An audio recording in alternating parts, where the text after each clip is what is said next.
Assalamualaikum warahmatullahi wabarakatuh.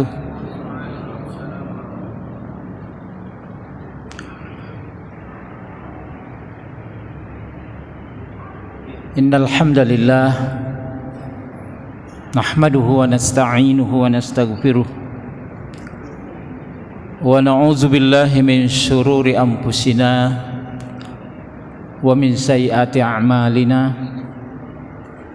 May yahdihillahu fala mudhillalah wa may yudlilhu fala hadiyalah. Asyhadu an la ilaha illallah wahdahu la syarikalah wa asyhadu anna Muhammadan abduhu wa rasuluh. Allahumma salli wa sallim wa barik ala nabiyyina Muhammad wa ala alihi wa sahbihi ajma'in. Amma ba'd. Faqad qala Allah Ta'ala fil Qur'anil Karim, A'udzu billahi minasy syaithanir rajim. Huwallazi arsala rasulahu bil huda wa dinil haqq liyuzhirahu 'alad dini kullih walau karihal musyrikun. Hadirin jamaah salat maghrib Masjid Syuhada yang sama-sama dirahmati Allah, marilah kita kembali memanjatkan puji dan syukur kehadirat Allah Subhanahu wa Ta'ala karena atas berkat rahmat, limpahan taufik dan hidayahnya pada malam ini di tempat ini kita masih bisa berkumpul bersama dalam rangka menghadiri salat berjamaah yang merupakan pengabdian kita kepada Allah Subhanahu wa Ta'ala. Salawat dan salam kepada junjungan kita Nabi besar Muhammad sallallahu alaihi wasallam serta keluarga, para sahabat, tabi'in dan pengikut-pengikutnya insyaallah sampai kelak yaumil qiyamah. Sungguh beruntung kita karena di tempat kita ini masih aman, masih mudah melakukan ibadah untuk memperdalam dan memperjuangkan ajaran Islam. Kita diberi oleh Allah situasi yang aman, situasi yang nyaman jika dibanding dengan saudara-saudara kita yang ada di Palestina hari ini, yang ada di Gaza hari ini. Mereka sudah tidak punya masjid, mereka sudah tidak punya rumah, hujan kehujanan, bahkan hujannya berupa bom, panas kepanasan, bahkan untuk mencari makan pun mereka kesulitan. Itulah sebagian ujian yang dialami oleh pengikut-pengikut Rasulullah sallallahu alaihi wasallam hari ini. Dan di tengah perjuangan saudara-saudara kita di Palestina, ada kecenderungan para pemimpin-pemimpin umat Islam yang ada di sekitar wilayah itu kelihatannya terlena. Padahal kalau kita menelusuri sejarah perjuangan Rasulullah, Muhammad itu Rasulullah, Muhammadur Rasulullah. Walladzina ma'ahu asyidda'u 'alal kuffar. Sangat tegas dan keras terhadap orang-orang kafir. Tentu saja ketegasan yang ditampilkan oleh Rasulullah dalam perjuangannya adalah menyangkut akidah. Dan ketika umat Islam mengalami gangguan, mengalami peperangan, mengalami pengkhianatan, sepintas kita pernah membahas bagaimana seorang muslimah yang dilecehkan di pasar Madinah ditarik oleh orang Yahudi, kemudian wanita ini tersingkap jilbabnya dan terlihat auratnya. Salah seorang pengikut Nabi melihatnya dan marah, sehingga terjadilah perkelahian di tengah pasar dan pengikut Rasulullah terbunuh pada saat itu. Ketika hal ini diketahui oleh Rasulullah, salah seorang sahabatnya terbunuh dan orang Yahudi melecehkan jilbab kaum muslimin, maka Rasulullah memperlihatkan ketegasannya mengusir orang-orang Bani Kainuka, orang Yahudi. Bahkan dia mengeluarkan, memerangi orang-orang Yahudi agar keluar dari kota Madinah. Inilah ketegasan Rasulullah. Dan bagaimana hari ini kita menyaksikan 13.000 kaum muslimin terbunuh, 30 masjid yang kena bom, rumah sakit tempat orang sakit dibom. Seandainya Rasulullah masih hidup di tengah-tengah kita, betapa Rasulullah menangis melihat penderitaan umatnya, dan Nabi akan melakukan asyidda'u 'alal kufar. 7 pemimpin Arab hari ini belum menimbulkan reaksi kecuali hanya menyesalkan, kecuali hanya prihatin. Itulah kelemahan umat Islam dewasa ini. Mudah-mudahan dengan membahas perjalanan panjang sejarah perjuangan Rasulullah menimbulkan girah di hati kita bagaimana memperjuangkan dan membela kaum muslimin. Karena di antara mereka adalah bagian dari kita juga. Seorang muslim itu adalah bersaudara, kata dalam satu riwayat, dan ketika di antara mereka ada yang sakit, maka seluruhnya merasa sakit. Jemaah dirahmati Allah, pembahasan kita sudah sampai kepada akhir dari sejarah perjuangan dan profil dari Khalifah yang keempat, Ali bin Abi Thalib radhiyallahu anhu. Sudah beberapa hal kita sampaikan bagaimana profil dari Ali bin Abi Thalib radhiyallahu anhu. Sepupu sekali Rasulullah, menantu Rasulullah, sahabat terdekat Rasulullah,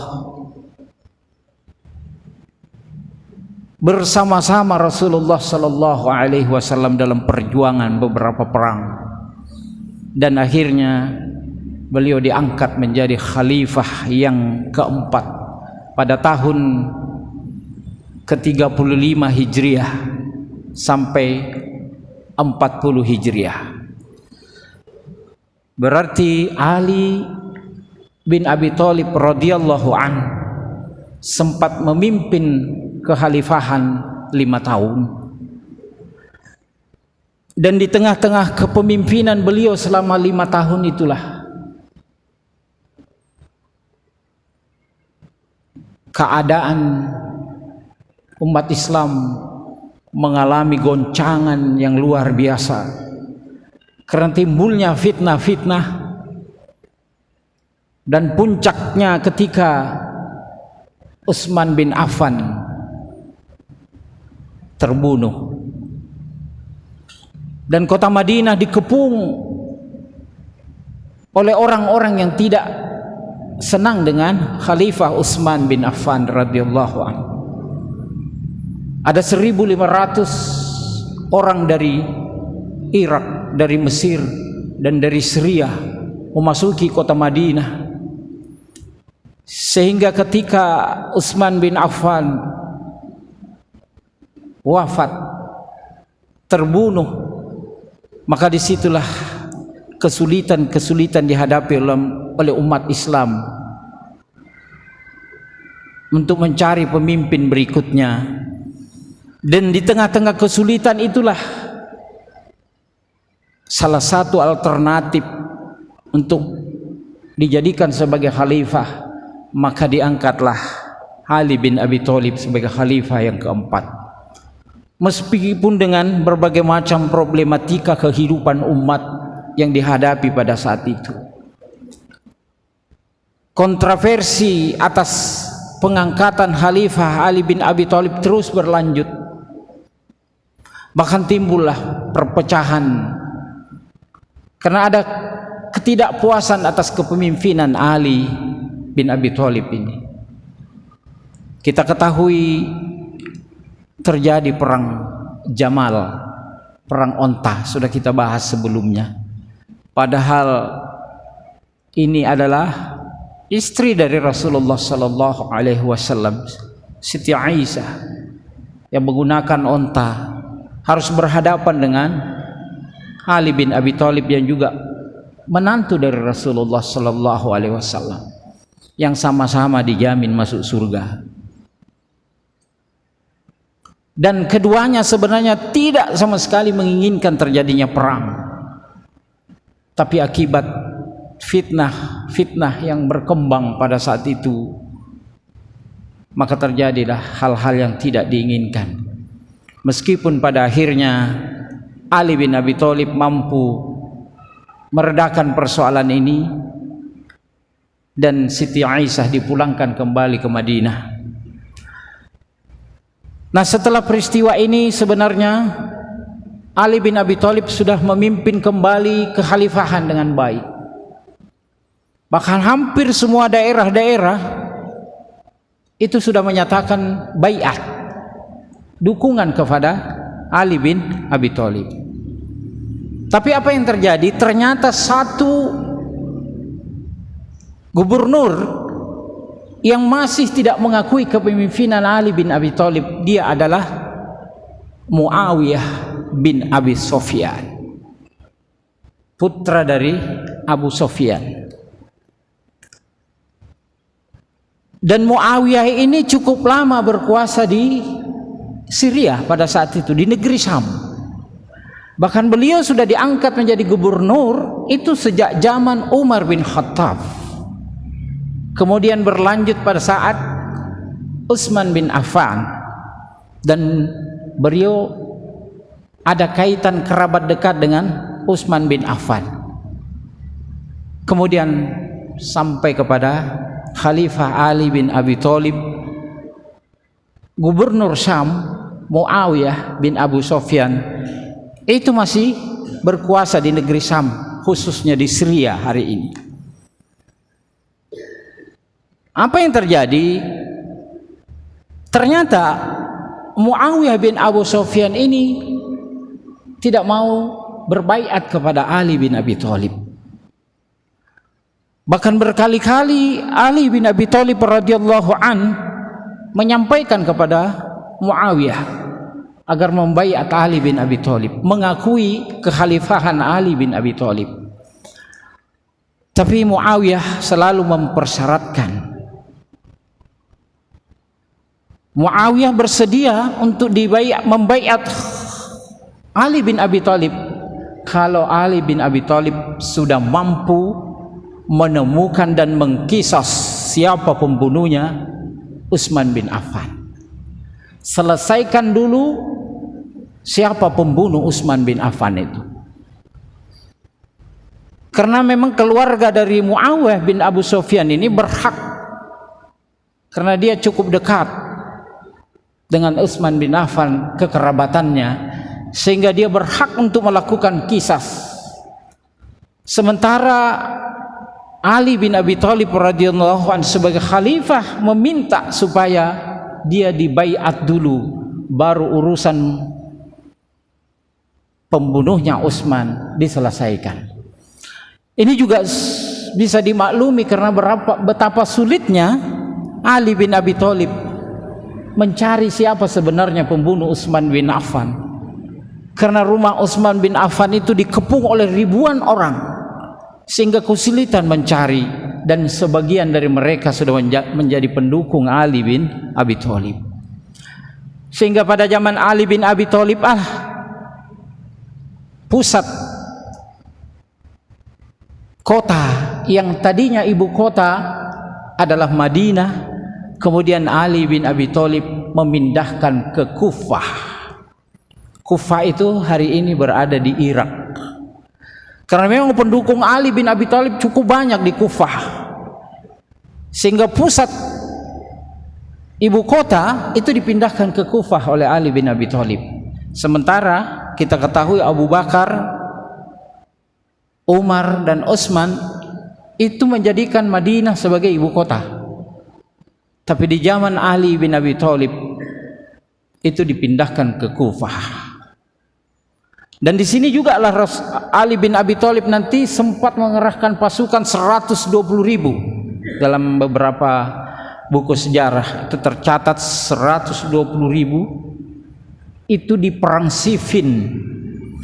Karena beberapa kali utusan Ali bin Abi Thalib menghadapi Muawiyah bin Abu Sufyan berdialog agar jangan sampai terjadi perpecahan, agar jangan sampai terjadi peperangan di kalangan muslimin. Tapi rupa-rupanya usaha yang dilakukan oleh Ali bin Abi Thalib mengutus beberapa kali sahabatnya untuk berhadapan dengan Muawiyah tidak berhasil, sehingga puncaknya terjadilah apa yang disebut dengan perang Siffin. Dalam riwayat, Muawiyah bin Abi Sufyan memang cukup disegani di daerahnya, daerah Syam, daerah Syria hari ini. Bahkan dalam peperangan itu mampu mengerahkan 90.000 pasukan. Dan kita ketahui orang yang pertama membuat kapal armada perang untuk berperang di lautan adalah Muawiyah bin Abi Sufyan, yang meminta izin kepada Utsman bin Affan untuk membentuk armada laut. Disinilah maka masyarakat negeri Syam itu sangat fanatik dengan Muawiyah bin Abi Sufyan. Dan kita ketahui nanti Abu Sufyan yang membentuk kekhalifahan setelah Khalifah Ali bin Abi Thalib. Perang Siffin ini tidak bisa dihindari karena sudah berapa kali diupayakan. Dan ketika berhadap-hadapan Ali dengan Muawiyah, Ali menawarkan supaya terjadi duel saja antara Ali dengan Muawiyah supaya cepat diselesaikan persoalan ini. Tapi duel itu ditolak oleh Muawiyah bin Abi Sufyan, sehingga masing-masing mereka mengutus pimpinannya masing-masing. Maka terjadilah kecamuk perang Siffin, perang saudara di kalangan kaum muslimin yang luar biasa kejadiannya dan tercatat dalam sejarah kelam bagi umat Islam. Bahkan dalam beberapa buku disebutkan puluhan ribu yang menjadi korban. Ada menyebutkan pasukan dari Ali 20.000 yang jadi korban, 40.000 dari Muawiyah. Dalam cerita perang Siffin ini hampir saja sebenarnya sudah mengalami kekalahan pasukan Muawiyah. Tapi dengan strategi yang dilakukan oleh Amr bin As, karena Amr bin As ternyata memihak kepada Muawiyah bin Abu Sufyan, maka ditawarkanlah apa yang disebut dengan arbitase ya, perdamaian. Karena melihat Al-Quran sudah diangkat, maka Ali bin Abi Thalib menyetujui, sehingga diutuslah beberapa utusan untuk bernegosiasi, untuk melakukan perdamaian. Dan pihak Ali mengutus Abu Musa al-Ash'ari untuk menjadi juru bicara pada saat itu. Dan ketika terjadi perdamaian, ternyata memang keputusan yang diambil Abu Musa al-Ash'ari ternyata banyak ditentang, karena keputusannya adalah mencopot Khalifah Ali bin Abi Thalib dan mencopot Muawiyah bin Abu Sufyan sebagai gubernur, meskipun keputusan ini nanti tidak dipakai. Sehingga dengan kejadian ini timbullah perpecahan di kalangan kaum muslimin, terutama pengikut Ali bin Abi Thalib. Mereka yang tidak setuju menyatakan keluar dari pengikut Ali bin Abi Thalib radhiyallahu anhu. Itulah yang disebut dengan Khawarij. Mereka keluar dari golongan Ali. Dan yang fanatik kepada Ali nanti inilah muncul yang disebut dengan golongan Syiah. Bahkan fanatik, saking fanatiknya, ada ajaran Syiah mengatakan sebenarnya yang layak menjadi nabi itu adalah Ali bin Abi Thalib. Malaikat Jibril nyasar mengantar wahyu kepada Muhammad. Itu pemahaman sebagian di antara mereka. Nah, sementara orang-orang Khawarij ini menyatakan keluar dari pengikut Ali karena kekecewaan itu, dan mereka membentuk firqah-firqah baru di luar kelompok Khawarij. Mereka adalah orang-orang kafir yang layak untuk dibunuh. Disinilah nanti terjadi peristiwa yang dramatis, bagaimana orang-orang Khawarij merencanakan pembunuhan kepada 3 orang.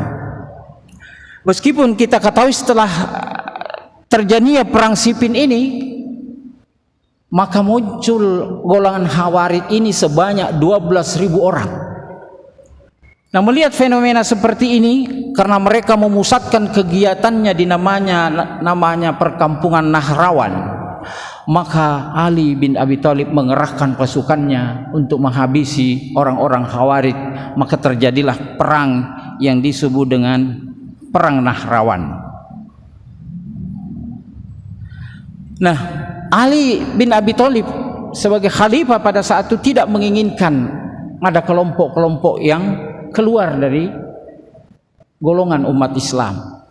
Akhirnya Ali bin Abi Thalib mampu mengalahkan orang-orang Khawarij ini di Nahrawan. Dan dalam beberapa sejarah disebutkan hanya tinggal beberapa orang sebenarnya, yang lainnya sudah selesai. Nah, dari beberapa orang inilah 3 orang di antara mereka merencanakan untuk melakukan pembunuhan terhadap 3 orang yang layak untuk dibunuh karena mereka dianggap sebagai pengkhianat, orang kafir. Maka yang dijadikan target untuk dibunuh adalah Ali bin Abi Thalib radhiyallahu anhu. Yang kedua Muawiyah bin Abi Sufyan.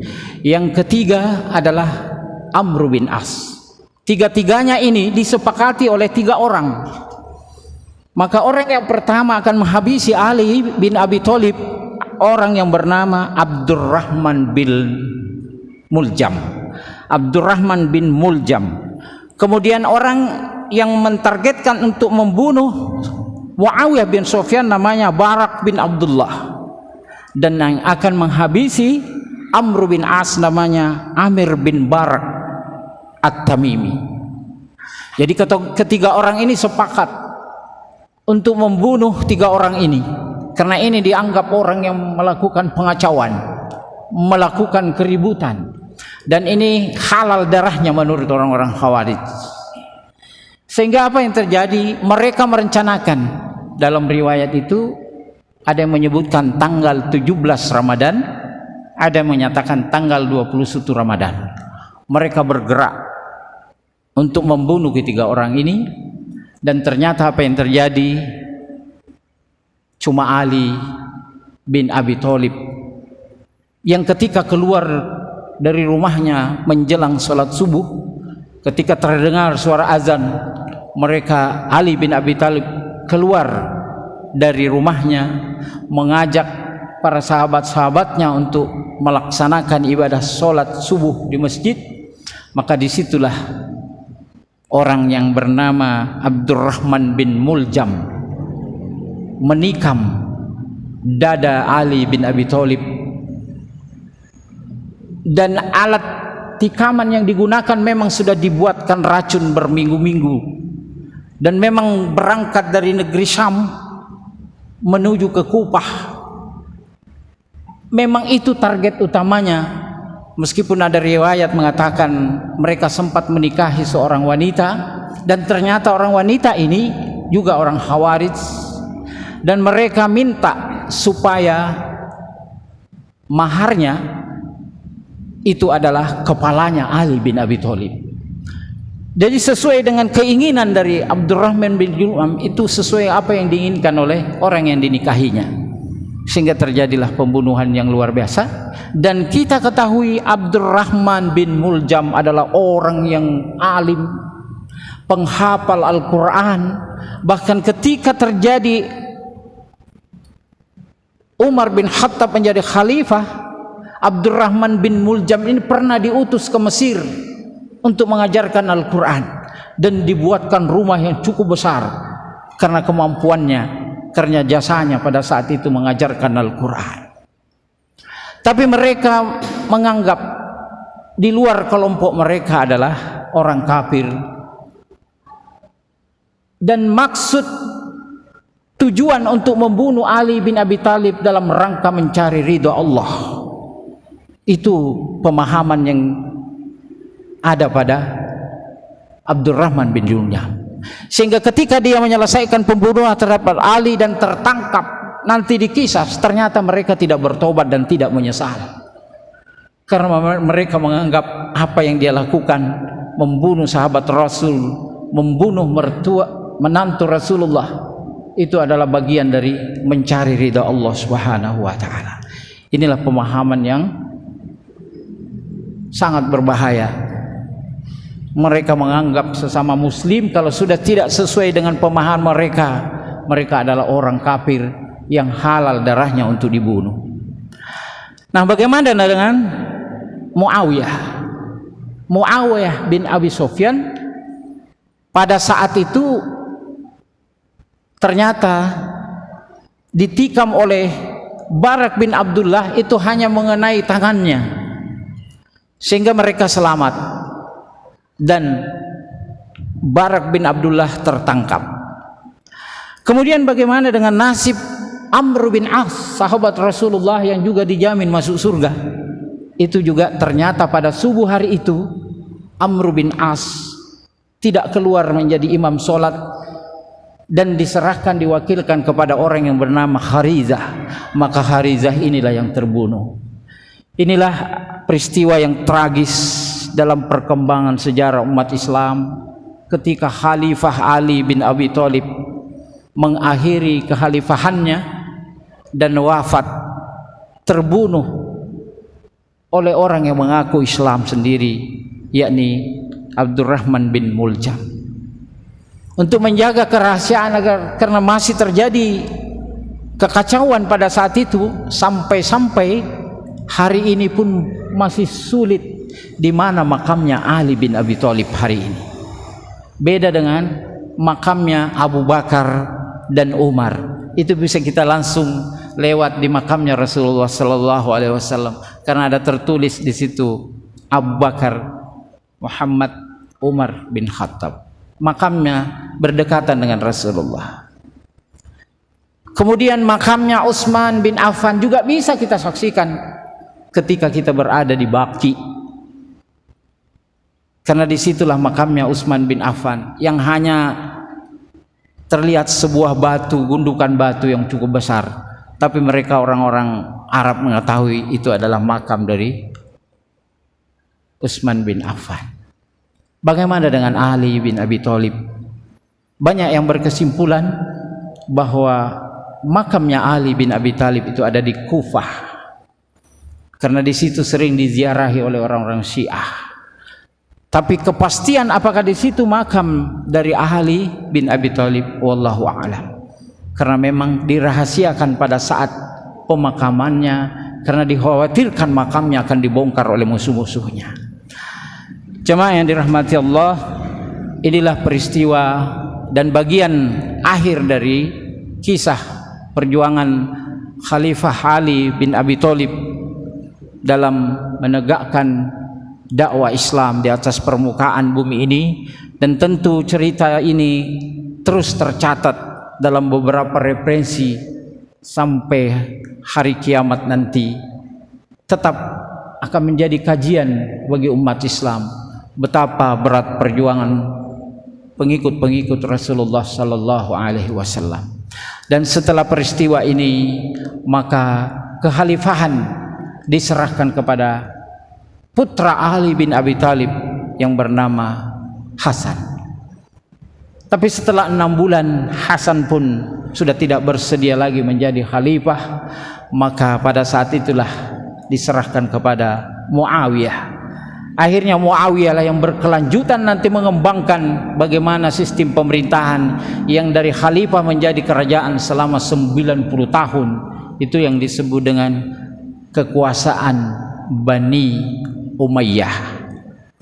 Cerita panjang tentang Bani Umayyah banyak beredar di dalam buku-buku dan referensi, dan tentu mereka menegakkan pendirian suatu negara berbeda dengan apa yang pernah dilakukan oleh Rasulullah dengan sistem kekhalifahan.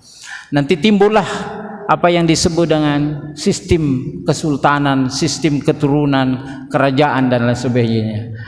Sehingga terbelahlah nanti apa yang disebut dengan Bani Muawiyah dan Bani Abbasiyah. Itu sejarah berikutnya bagaimana perkembangan umat Islam sampai menguasai selama 7 abad, 700 tahun berikutnya berada di dalam kepemimpinan umat Islam, meskipun penuh dengan berbagai macam dinamika dan cerita-cerita dalam perjuangan. Jemaah yang dirahmati Allah, cukup sekian kisah terakhir tentang bagaimana perjuangan Rasulullah sallallahu alaihi wasallam sejak awal sampai nanti beliau 4 orang penggantinya. Abu Bakar As-Siddiq juga sudah kita jelaskan bagaimana sejarah hidup dan perjuangannya, Umar bin Khattab, kemudian Utsman bin Affan, dan terakhir Ali bin Abi Thalib radhiyallahu an. Kesemua mereka pengganti Rasulullah adalah sahabat-sahabat Rasulullah, orang dekat Rasulullah yang dijamin masuk ke dalam surga meskipun penuh perjuangan, penuh dengan drama-drama yang luar biasa sampai berakibat pada pembunuhan yang terjadi. Demikian juga sahabat yang meninggal pada saat perang Jamal, perang Siffin, itu beberapa di antaranya mereka memang sudah dijamin oleh Rasulullah untuk masuk ke dalam surga. Bahkan ketika terjadi apa yang disebut Baitur Ridwan, yang disebut dengan perjanjian Hudaybiyah, ada 1.400 yang hadir dijamin masuk surga dan mendapatkan ridha dari Allah Subhanahu wa taala ketika mereka yang 1.400 orang ini menyatakan sumpah setia membela Islam ketika umat Islam ini terancam dan ingin diperangi oleh orang-orang Quraisy, bahkan ditahan tidak boleh masuk kota Mekah pada tahun ke-6 Hijriah. Maka disitulah para sahabat Rasulullah sumpah setia berjanji, dan Allah meridai mereka semua yang 1.400 orang ini, kecuali 1 orang munafik yang ikut hadir di tengah-tengah sumpah setia di bawah pohon Baitur Ridwan itu. Jemaah yang dirahmati Allah, demikian mudah-mudahan Allah Subhanahu wa taala meridhoi segala aktivitas kita selama pembahasan perjuangan Rasulullah, mulai kelahiran Rasulullah sampai detik-detik wafatnya Ali bin Abi Thalib dalam memperjuangkan, dan bagaimana Ali bin Abi Thalib menghadapi pengacau-pengacau yang menguasai kota Madinah, yang pada akhirnya Ali bin Abi Thalib terbunuh di tangan Abdurrahman bin Buljam, orang Khawarij itu. Demikian mudah-mudahan Allah Subhanahu wa taala memberikan kekuatan, kesehatan kepada kita semua dan meridhoi segala aktivitas kita. Apakah kita nanti selanjutnya membahas sahabat-sahabat berikutnya atau materi-materi berikutnya tentang perjuangan Rasulullah? Insyaallah mudah-mudahan bisa kita melanjutkan kembali pada pertemuan-pertemuan berikutnya. Akhirul kalam, billahi taufiq wal hidayah. Assalamualaikum warahmatullahi wabarakatuh.